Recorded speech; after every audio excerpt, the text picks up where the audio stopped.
death. And when I looked at the word death, many definitions were presented to me. But there was one that stood out, and that was the only one that I wrote down. That definition says the end of a thing. The end of a thing.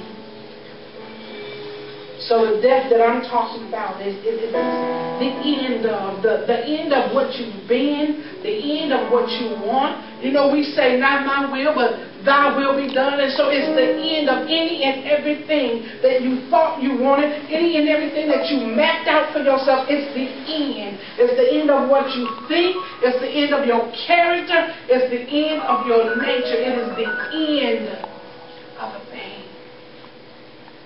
So we're going to talk about this end. The last challenge that we have in life is dying. I worked as a nurse for 10 years, and I've had patient after patient, and I worked in critical care. I worked on hospice units, and death was always present. And one thing that I can say throughout that course is that my patients didn't want to die.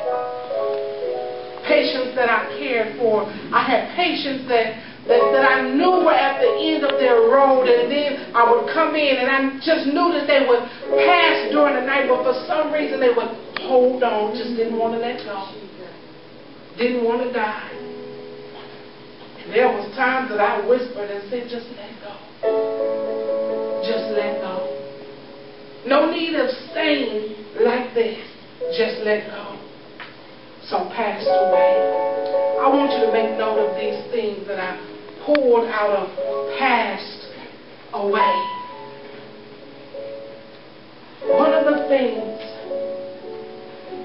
was move forward. And I want you to know that. Move forward. I also want you to know change. Then it goes back to the obvious, to cease, to end. It says the absence of. And so as I previously stated, we're not talking about a natural or physical death.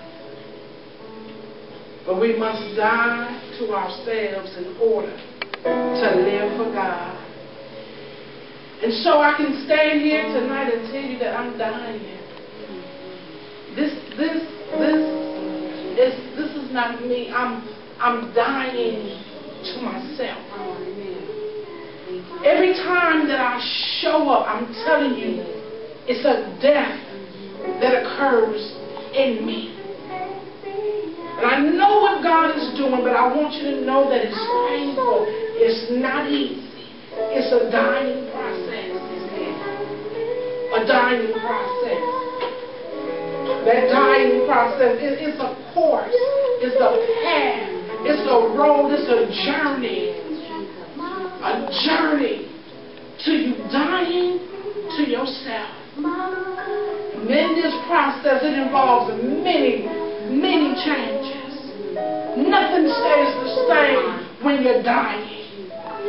Especially when you're dying to yourself. Nothing stays the same. There's a journey of constant change. Journey of constant pain. But even in that process, one thing that you see, the dying process, you still see development.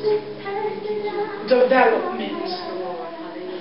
It says a method, a way of doing things. It says a number of steps. It's a process. And death is always followed by grief. Grief. Grief says intense suffering. And see, I thought that was awesome to me because it was 2 months ago that God dealt with us about suffering. Suffering through hardship. But this is intense suffering. And believe it or not, I I don't know if your dictionary said, but mine did. It says hardship. The pain of hardship. Suffering through loss.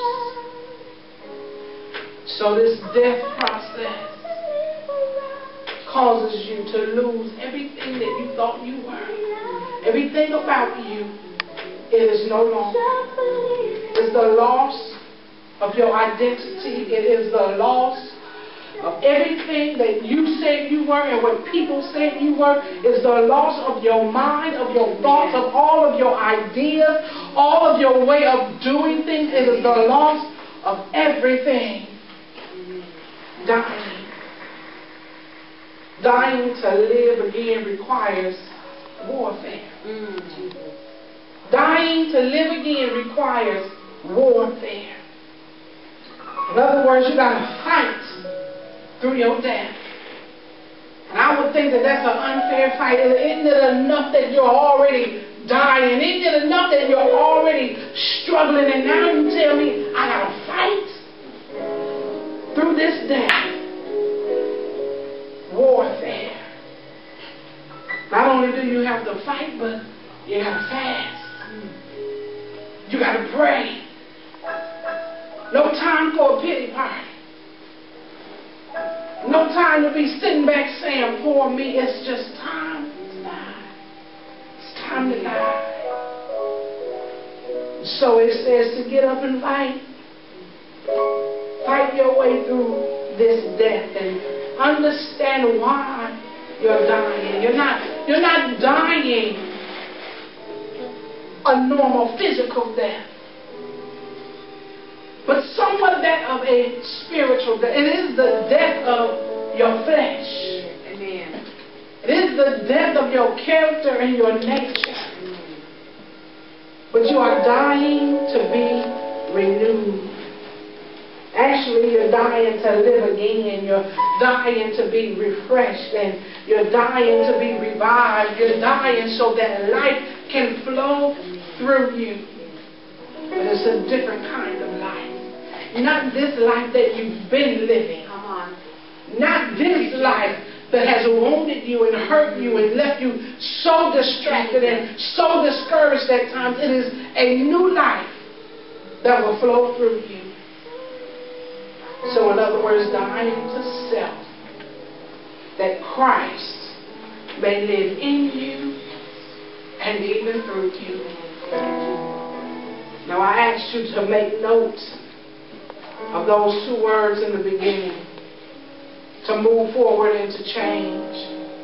And so after this dying process, after you die to yourself and to your thoughts and to your ideas, after you die to everything you thought that you were and you thought that would happen, after you die to even your dreams and your own desires, after you die to all of that, then and only then can you move forward.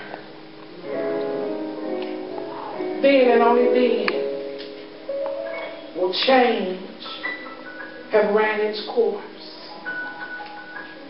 So I say to you tonight, wherever you are, if you can relate to this message, if you can relate to what I'm saying, complete the process. Whatever you do, don't give up, don't move. Complete the process. Because I found out that this death place, it's a still, it's a quiet place. Still alive. But from the looks of it, there's no growth taking place. Still alive, but from the looks of it, there's no activity going on. Nothing moving, nothing going your way. It's like being in a state of sleep. But you got to complete the process. Because if you don't complete the process,